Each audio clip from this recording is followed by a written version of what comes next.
अस्सलाम वालेकुम, कैसे हैं आप सब? Welcome back to my channel. Misbah ul Haq साहब ने प्रेस कॉन्फ्रेंस की है आज, किस हवाले से की, क्या बात थी, I don't know exactly, but है कि जो उन्होंने बात की उसमें जो उनके मतलब उनकी प्रेस कॉन्फ्रेंस की जो हाइलाइट्स थी, तो उस पर नज़र डाल लेते हैं कि भाई मिसबाह उल हक साहब ने कहा कि जो क्रिकेट कमेटी तश्कील दी गई थी जिसमें इंजमाम उल हक साहब, मोहम्मद हफीज़ एंड मिसबाह उल हक साहब थे, तो उन्होंने कहा कि भाई जब डायरेक्टर कोई नहीं था, टीम डायरेक्टर या पाकिस्तान क्रिकेट का डायरेक्टर, तो जब तक है कि वो क्रिकेट कमेटी फॉर्म थी एंड खैर वो अपनी मौत आप ही मर गई थी वो क्रिकेट कमेटी भी, क्योंकि हमने बात की थी यहाँ पे कि इंजमाम उल हक ने तो रिज़ाइन कर दिया था, तो वो उससे निकल चुके थे। फिर है कि मोहम्मद हफीज़ ने बिफोर द वर्ल्ड कप है कि रिज़ाइन कर दिया था, तो वो भी उसका हिस्सा नहीं थे। फिर जस्ट एक मिसबाह उल हक साहब ही कमेटी का हिस्सा थे, समझो पूरी कमेटी ही वो थे। सो अब है कि उन्होंने एलैबोरेट कर दिया है कि भाई अब ये क्रिकेट कमेटी नहीं है, वो तहलील कर दी गई है, क्योंकि जो नया डायरेक्टर है यानी मोहम्मद हफीज़ साहब हैं, अब वो तमाम फैसले ले रहे हैं। दैट्स वाई क्रिकेट कमेटी की ज़रूरत नहीं है। और है कि फिर उन्होंने कहा कि एक से ज़ायद कैप्टन होना कोई बुरी बात नहीं है। T20 वर्ल्ड कप उन्होंने कहा कि हमारे पास उसमें अच्छे चांसेस हैं, हमारी टीम अच्छी है, स्पिन के हवाले से थोड़ा सा सोचना पड़ेगा। और है कि सिंध प्रीमियर लीग में जो प्लेयर्स हैं उनको जो है कि पेमेंट्स नहीं हुई हैं, उस हवाले से उन्होंने कहा कि भाई थोड़ा लेट हो गया है, बट हो जाएगी। यानी है कि पेमेंट्स ऐसा नहीं है कि बिल्कुल ही प्लेयर्स को नहीं दी जाएंगी, बट या दी जाएंगी, बट अभी थोड़ा सा उसमें डिले हो गया है। एंड इसके अलावा मज़ीद है कि जो हमारे मिसबाह उल हक साहब ने प्रेस कॉन्फ्रेंस में गुफ्तगू की, तो उन्होंने यही कहा कि भाई वर्ल्ड कप से पहले खिलाड़ियों को किसी भी लीग के लिए एनओसी नहीं देना चाहिए। एंड है कि उन्होंने कहा कि लीग का एनओसी मतलब है कि लीग को देख के एनओसी को तरजीह देनी चाहिए। एंड 2 या 3 लीग का मामला हो या नहीं हो, लेकिन मेन ये होना चाहिए भाई जब कोई भी प्लेयर फारिग है तो वो खेल ले लीग।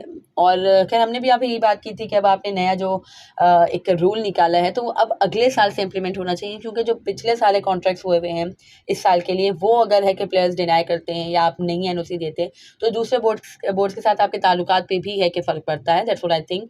और फिर है कि ज़ाहिर है हमारी भी लीग PSL होती है, तो उसमें भी वो अपने प्लेयर्स को भेजने में हेसिटेट होंगे, क्योंकि जब हम है कि ऑन द स्पॉट है कि हमारे प्लेयर्स को एनओसी नहीं जारी करें, जैसे कि है BPL के लिए मोहम्मद हारिस की हमने बात की प्रीवियस वीडियो में कि है कि उनके कॉन्ट्रैक्ट हुआ हुआ था, बट है कि उनको एनओसी नहीं दी गई। तो फिर अब ज़ाहिर है बांग्लादेश के जो प्लेयर्स हमारी PSL में शामिल होंगे, तो उनके बोर्ड के माइंड में ये बात तो होगी। तो अब नेक्स्ट ईयर से आई थिंक आपको ये सब इम्प्लीमेंट करना चाहिए, ना कि अभी से। एंड अगेन खैर मैंने यही कहा कि आपके मेन प्लेयर्स को आपको रेस्ट देना चाहिए, लेकिन आपके मेन प्लेयर्स को आपने रेस्ट नहीं दिया। ना आपने शादाब को रेस्ट दिया, वो भी कोई दुनिया जहाँ के लिए खेल चुका है। ना आपने अपने कैप्टन मोहतरम को रेस्ट दिया, जो मैंने खुद कह दिया कि उसको रेस्ट की ज़रूरत है। और भी है कि जो आपके मेन प्लेयर्स हैं वो तो तमाम लीग्स में खेल ही रहे हैं। रिजवान की भी अगर बात करें तो रिजवान भी है कि काफ़ी लीग्स खेल चुके हैं, but still he is playing in BPL। और बाबर भी डेफिनेटली आपकी पूरी जो मेन स्ट्रेंथ टीम है उसका हिस्सा है, बट खैर आई थिंक बाबर ने जस्ट एक ही लीग खेली थी। कौन सी खेली थी? लंका प्रीमियर लीग खेली थी यार। सो बाबर का है कि 2 लीग्स के हवाले से अभी भी है कि चलो वो खेल सकते हैं, यानी एक ही लीग जस्ट उन्होंने खेली थी।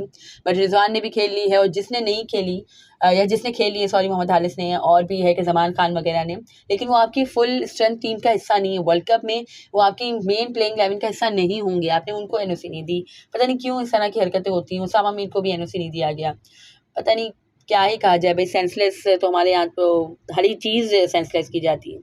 और फिर है कि मज़ीद उन्होंने कहा कि भई ऊपर का बंदा यानी चेयरमैन बदलने से नीचे का जो स्टाफ होता है, यानी जो उनके मातहत काम कर रहे होते हैं, उसको चेंज करने की आई डोंट थिंक ज़रूरत है।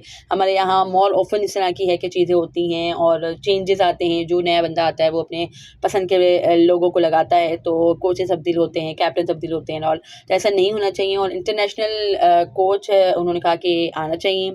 एंड है कि उनको लगता है कि जो फ़ॉरेन कोच हैं वो ज़्यादा बेहतर कर सकते हैं, बट मेरा ख़ैर इस सवाल से यही मौक़िफ़ है। हमने बात की थी यहाँ पे कि भई आई डोंट थिंक कि फ़ॉरेन कोचेज़ होने चाहिए, पाकिस्तानी कोचेज़ हों, लेकिन ऐसे हों कि जो अपनी मैं को साइड में रख के, अपना लेजेंडरी बबल से निकल के अपने आप को एक है कि सुपीरियर ना समझें, और फिर है कि प्लेयर्स को कोच करें या प्लेयर्स का है कि सपोर्टिंग बने हैंड। सो आई थिंक ये चीज़ सही रहती है। लेकिन हमारे यहाँ ये होता है ना कि अपने लेजेंडरी बबल से हमारे लेजेंड्स निकलने को तैयार ही नहीं होते। हालाँकि अब बस मैं क्या ही बोलूँ, बट है कि थोड़ा सा है कि खैर उनको समझना चाहिए। तो खैर that was it from the press conference. जो मेन पॉइंट्स थे प्रेस कॉन्फ्रेंस के मिसबाह उल हक साहब की, वो हमने यहाँ पे डिस्कस किए एंड अपना पॉइंट ऑफ व्यू भी हमने रखा। अगर आप मेरे उस नज़रिए से एग्री करते हो तो मुझे कमेंट सेक्शन में बता दीजिएगा, या अगर आप इससे डिसएग्रीमेंट अगर आपका कुछ हो तो वो भी मुझे बता दीजिएगा कमेंट सेक्शन में।